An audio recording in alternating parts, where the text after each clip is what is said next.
자, 오늘 함께 나눌 본문 말씀 유다서 1장 17절부터 19절까지 말씀 화면 보면서 우리 같이 봉독하겠습니다. 사랑하는 자들아, 너희는 우리 주 예수 그리스도의 사도들이 미리 한 말을 기억하라. 그들이 너희에게 말하기를 마지막 때에 자기의 경건하지 아닌 정욕대로 행하며 조롱하는 자들이 있으리라 하였나니, 이 사람들은 분열을 일으키는 자며 육에 속한 자며 성령이 없는 자니라. 아멘. 유다서, 우리가 이전에 나누던 그 서신은 제목이 뭐였죠? 요한 3서, 그리고 요한 2서, 요한 1서. 그러니까 요한 1, 2, 3서를 나눴죠. 누가 썼어요? 요한이 썼죠. 그럼 유다서는요? 유다가 썼을까요? 유다에게 썼을까요? 뭘까요? 유다가 쓴 말씀이에요. 왜냐하면 이건 뭐 확실하게 써 있기 때문이에요. 본문에 유다가 쓴다 이렇게 밝히고 있고요. 1장 1절에 보면 뭐라고 설명하냐면 야고보의 그리스도의 종이고 야고보의 형제인 유다가 쓴다 이렇게 되어 있습니다. 그러면 예수님의 종이라고 하면 사도들 혹은 초대교회 지도자들이라고 볼 수 있겠고요. 그리고 야고보라는 형제를 가진 사람을 생각하면 그 조건에 해당되는 사람은 누구예요? 성경에 유다라는 이름이 많이 나오는데 어떤 유다일까요? 어렵지 않게 짐작할 수 있는데요. 가룟 유다요? 가룟 유다가 제일 먼저 떠오르셨겠죠. 가룟 유다 말고 예수님의 12명의 제자들 중에 유다라는 사람이 한 명 더 있습니다. 그 유다라고 보기도 하고요. 혹은 또 다른 설은 예수님의 형제인 야고보. 여기 말씀에서 야고보의 형제라고 했을 때 그 야고보가 예수님의 형제 야고보. 그리고 또 형제인, 그러니까 마리아의 아들인 유다라고 보기도 합니다. 다른 사람이지만 이 유다서의 본문의 내용이 변하는 게 아니기 때문에 유다가 썼다 정도로만 생각하면 됩니다. 유력한 설은 아니지만 이런 설도 있어요. 유다라는 사람이 썼다고 기록되어 있지만 그 당시에 가명으로 서신을 쓰던 그런 그 흐름이 있었다라고 얘기하면서 유다라는 사람이 아닌 누군가일 것이다. 뭐 이렇게 얘기하는 소수의 의견도 있습니다. 저자가 누군지도 중요하지만 더 중요한 건 뭔가요? 이 편지가, 이 말씀이 무엇을 말하고 있느냐? 하나님의 뜻을 전하고 있느냐? 그렇지 않느냐? 나에게는 어떤 의미가 있느냐? 그 내용이 중요한 거겠죠. 그 내용을 받아들이기 때문에 성경에, 정경에 들어와서 우리에게 주어지고 있는 거죠. 근데 특이하게 유다서의 제일 특이한 부분인데, 유다서 역시 신약에서 쓰여진 글이기 때문에 구약 성경을 인용을 하는 경우들이 여러 군데 나옵니다. 유대인들이 기본적으로 기독교인뿐 아니라 유대인들이 잘 알고 있는 내용이기 때문에 그걸 이제 자연스럽게 말하는데요. 기독교인의 입장에서, 우리의 입장에서 유다서를 처음 읽어보면 성경에 이런 얘기가 있나 싶은 부분들이 툭툭툭 튀어나옵니다. 제가 조사해 보니까 한 3군데 정도의 내용이 이게 무슨 말이지 싶은 내용이 있습니다. 근데 읽을 때는 그냥 그런가 보다 하고 넘어갈 수도 있어요. 그게 어떤 내용이냐면, 이거 정말 특이한 부분인데요. 외경 혹은 위경이라고 분류하는 에녹서 들어보셨어요? 거의 못 들어보셨을 거예요.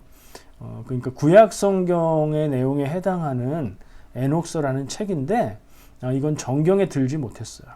그래서 외경으로 분류되는 책이에요. 근데 그걸 인용했는데 왜 그걸 인용했냐? 이 유다서를 쓸 당시에는 정경과 외경과 위경이 명확하게 구분되어 있지 않았던 시대였고, 에녹서는 그 당시에는 널리 읽어졌던 그런 책이었던 것 같아요.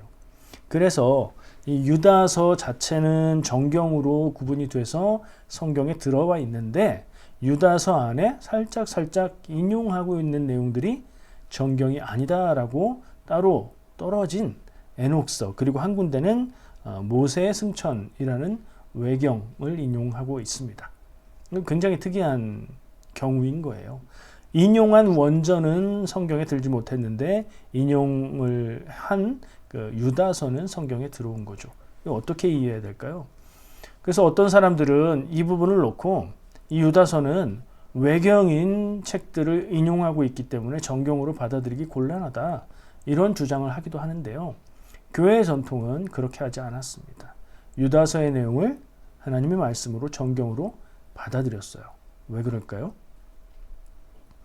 인용이 중요한 게 아니라 인용된 원전이 중요하긴 하죠. 전혀 안 중요한 건 아닌데 그게 절대적으로 중요한 게 아니라 그 인용을 통해서 말하고자 하는 바, 그러니까 결국엔 그 내용이, 메시지가 정경성을 가지고 있다, 정통성이 있다, 하나님의 말씀 위에서 하나님의 뜻대로 전하고 있다 라고 받아들여졌기 때문에 정경이 될 수 있었던 거예요. 그 예를 한번 찾아 드려 볼게요. 6절, 9절, 14절에 나오는데요. 6절에 보면 천사의 타락에 대한 얘기가 나와요. 우리 천사들이 타락했다, 그리고 인간들과 관계를 갖고 그들이 낳은 자손들이 있다, 뭐 이런 비슷한 얘기들 얼핏 들어봤을 거예요. 그래서 성경을 찾아봐도 성경 안에는 그런 근거가 되는 내용이 없어요. 에녹서에 그런 내용들이 나왔던 거죠. 그래서 6절에서 천사의 타락을 말하는 건 에녹서의 내용을 인용한 거예요. 그리고 9절에 천사장 미가엘이 모세의 시체를 두고 마귀와 다투었다. 이런 얘기도 처음 들어봤잖아요. 그냥 모세는 죽었죠. 그런 건데 이거 무슨 얘기인가 싶은데 이게 모세의 승천이라는 책의 내용에서 인용한 거예요. 지금은 정경에서 제외됐지만 그 당시에는 정경이 확정되지 않았던 때라 널리 읽혔던 책이었던 거예요. 그래서 그 내용을 인용하면서 그걸 인용하면서 무엇을 말하는지가 중요하다 이거죠. 14절에 보면요. 아담의 7대 손 에녹이라는 표현이 나와요. 아담으로부터 시작하는 족보, 보통은 다 외우고 계시진 않죠. 한번 제가 읊어볼게요. 메모해놨으니까. 자, 아담, 그 다음은 셋, 그 다음은 에노스, 게난, 말랄렛, 야렛, 에녹. 에녹이 여기서 나와요. 무드셀라, 라멕, 노아, 셈, 함, 야벳. 이렇게 이어지죠. 마지막 셈, 함, 야벳은 이제 형제가 되는 거고요. 에녹이 중간에 있었는데 아담, 셋, 에노스, 게난, 말랄렛, 야렛, 에녹 7번째네요. 근데 일반적으로는 아담으로 7대 손이라고 했으니까 6대 손이 돼야 맞는 거 아닌가? 이게 좀 헷갈리죠. 그래서 성경에 나오는 족보, 이게 창세기 5장에도 나오고요. 역대상 1장에도 나오는 족보인데 그 족보를 기준으로 했을 때 아담을 1대로 쳐서 따지면 에녹이 7대가 되는 게 맞기는 해요. 계산상. 근데 이게 왜 에녹서의 인용이냐? 이 부분도 에녹서의 인용인데 성경 어디에도 에녹을 아담의 7대 손 에녹이라고 표현하는 내용이 없어요. 근데 에녹서에는 그 구절이 있어요. 그 표현이 있어요. 그래서 그걸 인용했다. 이렇게 얘기합니다. 한 3군데 정도 제가 찾아볼 수 있었고요.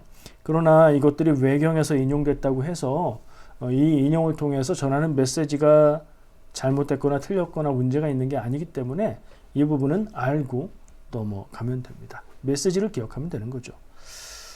자, 이런 메시지를 통해서 유다서가 전하고 있는 것은 다른 서신과 별반 다를 게 없어요. 이렇게 짧게 편지를 짧게 썼다는 얘기는 뭔가 길게 중요한 것을 논증하거나 자세히 가르치거나 하는 게 아니라 긴박하고 급한 일이 있어서 짧게 써서 보낸 거예요. 그런 경우는 대체로 뭐냐? 이단의 문제입니다.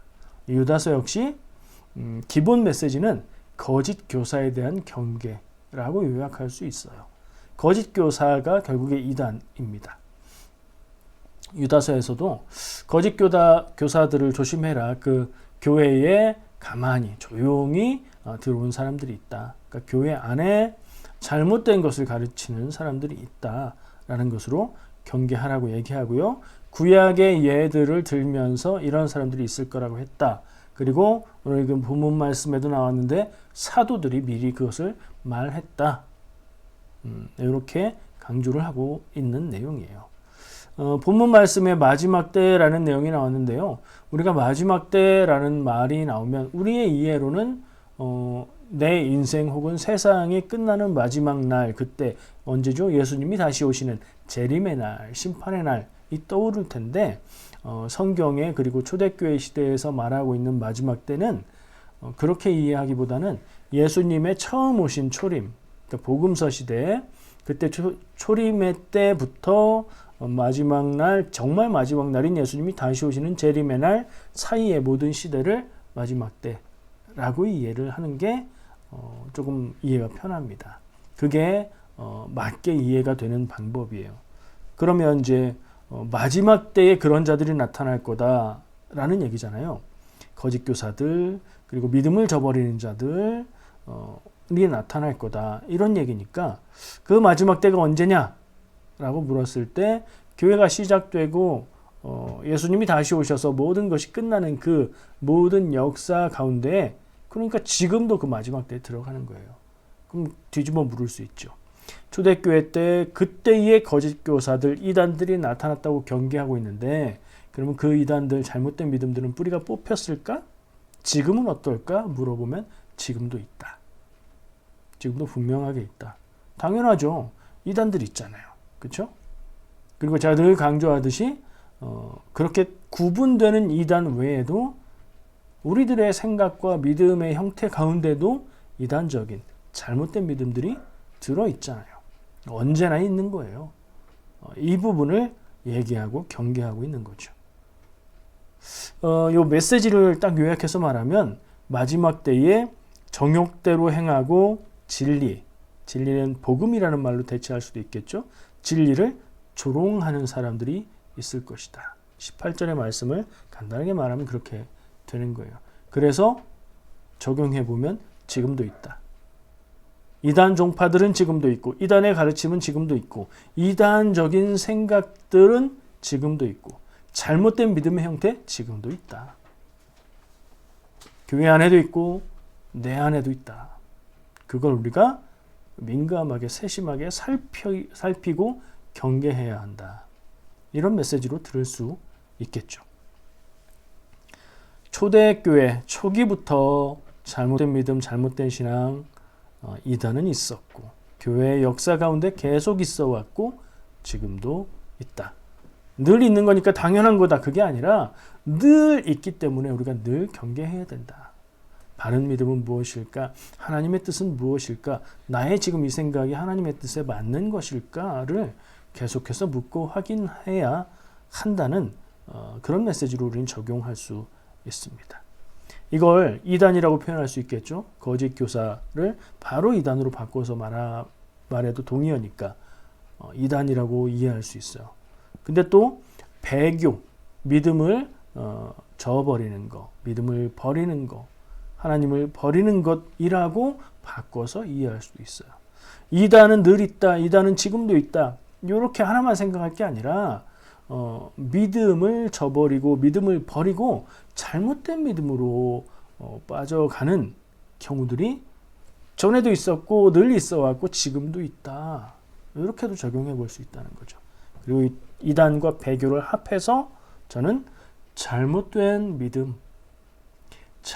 믿음은 교회에 처음부터 있었고 교회의 역사 속에 있어 왔고 지금도 있다. 잘못된 믿음을 교회 전체가 어떤 풍조처럼 가지고 가는 시대도 있고, 어떤 한 개인이 잘못된 믿음을 정말 하나님의 뜻인 양 강조하고 사람들이 그것을 추종하는 경우도 있고, 나 혼자 스스로 개인적으로 믿음을 갖는데 이것이 나 스스로는 굉장히 중요하고 정말 하나님의 뜻인 듯 절대적으로 느끼고 있지만 그것이 잘못된 방향으로 인도해 가는 경우도 있을 거다 하는 생각을 우리가 가져야 된다는 거예요.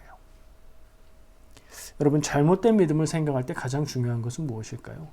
제가 이단이라고 표현한 것은 그렇게 생각하면 너무나 단순하고 명쾌한데 굳이 배교하는 거 그리고 그걸 또 종합해서 잘못된 믿음이라고 표현하는 이유가 있습니다. 잘못된 믿음에 대해서 생각할 때 가장 중요한 거, 네가 잘못됐다. 네가 말하는 그 믿음의 내용은 틀렸다. 잘못됐다. 요게 잘못됐다. 뭐가 틀렸냐 이걸 따지고 분별하는 게 중요하죠. 근데 그게 가장 중요할까? 여러분, 제가 전하는 메시지를 자주 들으시죠? 뭐가 중요하다고 할 것 같아요? 이 적용의 방향을 타인에게로 돌리는 것, 남이 틀렸다고 비판적으로 바라보고 지적하는 것, 그거보다 더 유익하고 나에게 필요한 거 뭐냐?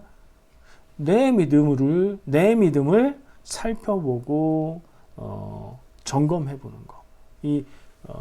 분별하고 비판하는 눈을 남을 향해서 들이대는 것이 아니라 나 자신을 향해서 하나님의 말씀의 거울 앞에 나 자신을 비추어 보는 반성의 그런 질문을 하는 것이 더 유익하지 않은가, 이런 거죠.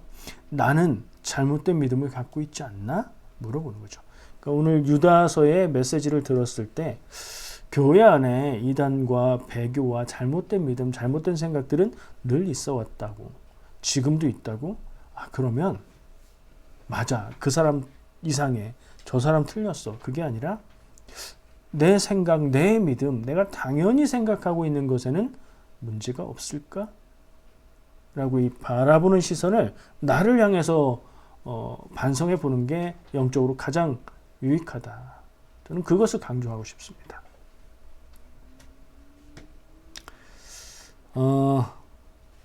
보통은요, 믿음이 어떠냐라고 자기를 표현할 때 보통 사람들은 어떻게 말하죠? 교회 다니는 보통 사람들.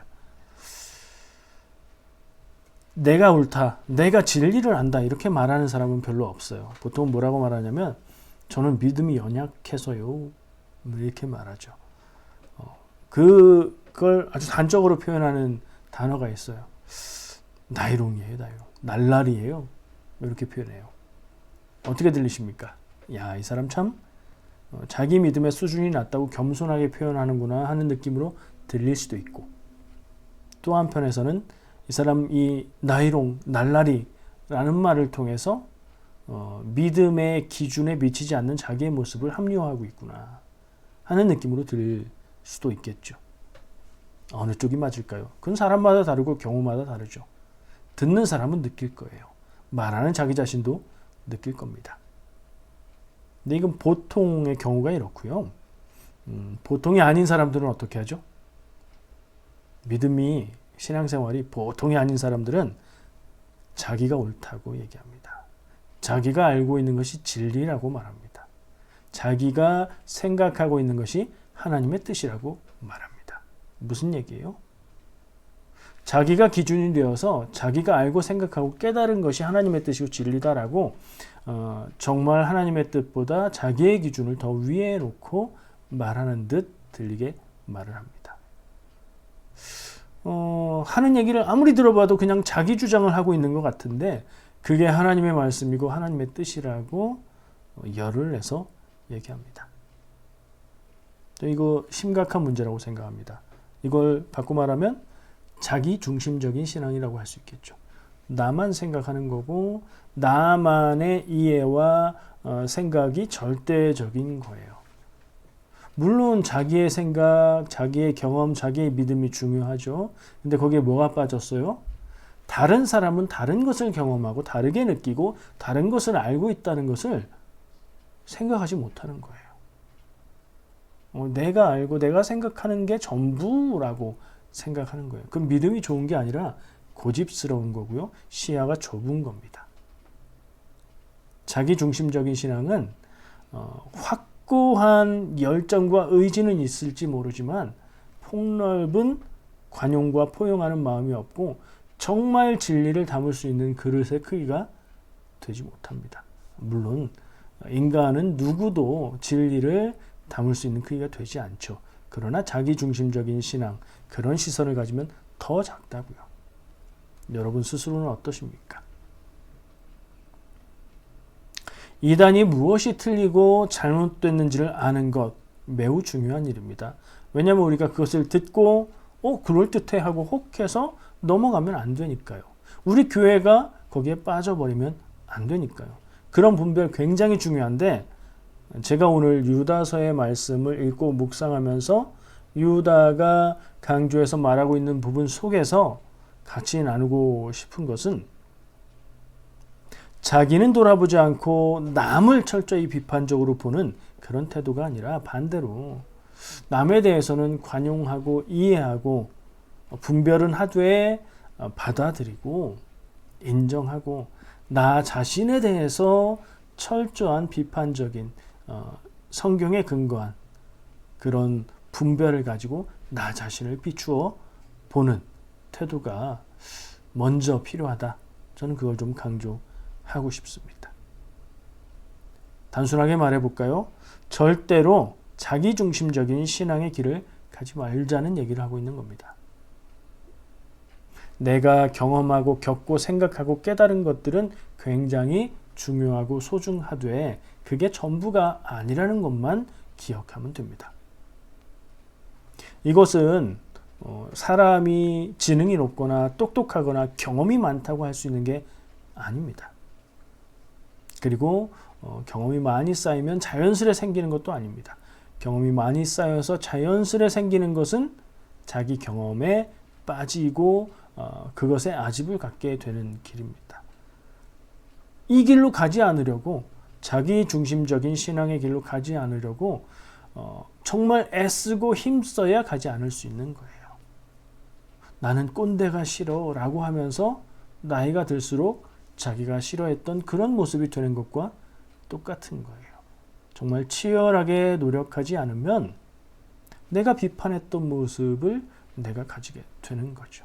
젊은 시절 나의 눈으로 바라보았던 답답했던 모습이 나이 든 지금의 내가 그렇게 되어버릴 수 있다. 저는 그것을 자기중심적인 신앙이라는 말로 요약을 했고요. 오늘 유다서를 읽고 나누고 묵상하면서 그런 생각을 한 겁니다. 그래서 제목을 이단이나 배교 혹은 잘못된 믿음이라고 생각했고요. 우리가 항상 그것에 빠질 수 있고 내가 가지고 있는 부분들에 그런 것이 있을 수 있다. 이걸 좀 우리가 마음에 두면 좋겠습니다. 그래서 어쩌자는 것이냐. 그래서 우리가 좀 더 하나님의 뜻에 마음을 열고 또 자기의 경험과 자기의 깨달음과 자기의 믿음의 가치를 이야기하는 다른 사람들에게 귀를 열고 그들의 믿음을 듣고 소중하게 여기는 그런 모습을 우리가 가지면 좋겠다는 생각을 합니다. 기도하겠습니다.